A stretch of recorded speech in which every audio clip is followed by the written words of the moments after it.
Fala pessoal, sejam muito bem-vindos a mais um vídeo aqui do canal Matheus Ferraz, na nossa segunda semana de conteúdo todos os dias úteis. E o tema de hoje é um tema casual, talvez não vá ser tão profundo, mas eu achei de bom tom tratar dele, porque é de respeito não só a vocês que estão me assistindo, mas a mim também. Até porque eu pertenço ao grupo do qual vou tratar hoje. E o título, vocês já leram, é Juventude Dopada, com ponto de interrogação, é bem importante.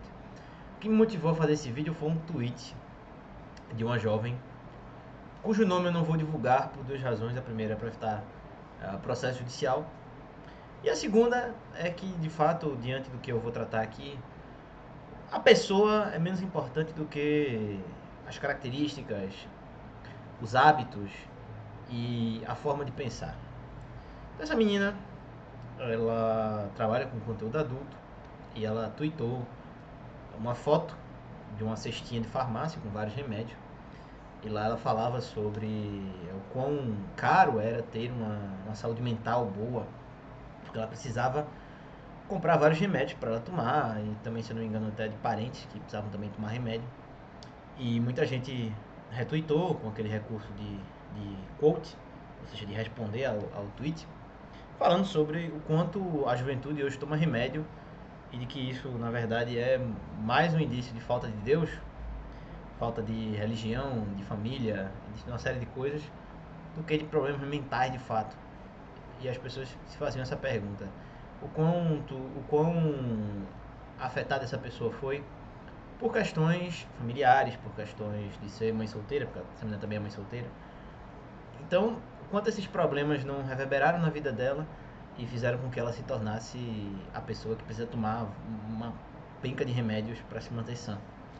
E muita gente discutiu sobre problemas de pessoas que tinham conteúdo adulto, questões de até a pessoa via tirar a própria vida, etc. E algo que eu venho notando assim de muito tempo, eu diria, é algo mais das mulheres do que dos homens, me parece. Não sei se você discorda de mim, se quiser, basta comentar.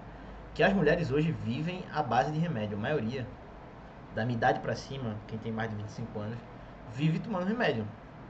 E você conhece muitas meninas que são aparentemente normais, que têm depressão, que têm borderline, que tem problemas de síndrome do pânico, ansiedade, que sofrem problemas de peso mesmo, de bulimia, anorexia, etc.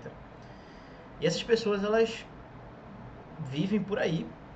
São pessoas que, em tese, são consideradas capazes pela lei. E essas pessoas, elas precisam lidar com esses problemas. E hoje elas não têm apoio familiar para lidar com esses problemas. Elas não têm filhos, elas não têm marido, ah, não têm pais e mães presentes. E elas precisam lidar com isso sozinhas.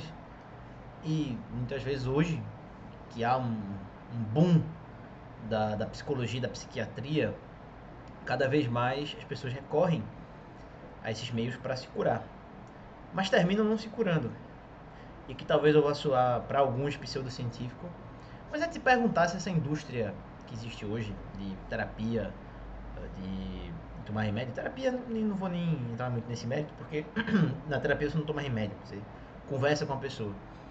Mas essa indústria de remédio, de psiquiatria, as pessoas normalizarem você tomar Rivotril, você tomar outros medicamentos como algo da rotina, quanto será que isso não faz com que as pessoas tomem decisões equivocadas na vida?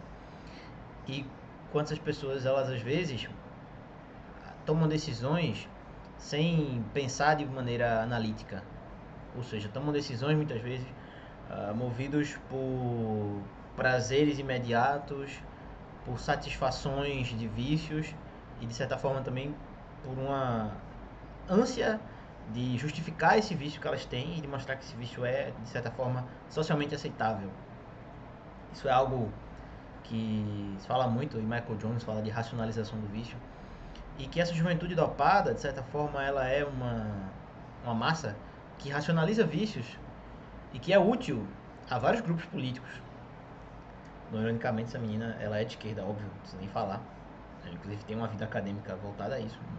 Eu não conheço, não li nada da produção dela, na minha opinião não é o tema do vídeo isso. Mas é interessante notar que essas pessoas, elas vivem em ambientes em que situações de abuso, de assédio são muito comuns, mas elas não são divulgadas.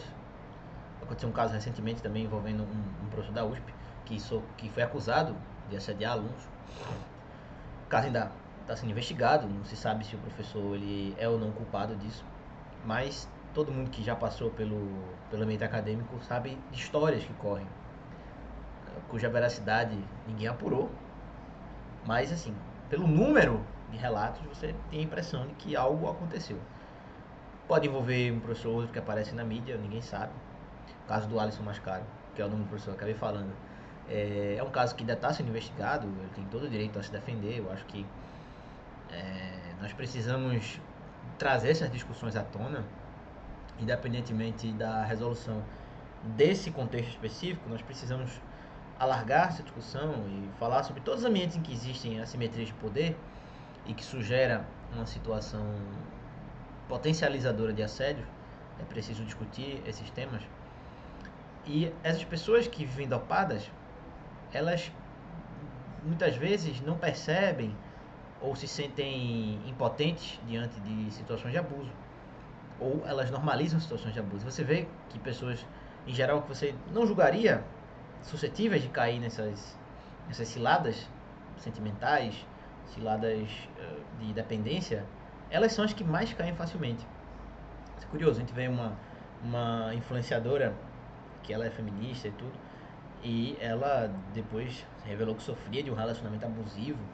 E às vezes as pessoas pensam assim, fulana é uma pessoa que fala tanto de empoderamento, de independência, nunca ela vai cair vítima de um abusador, de alguém que a manipule.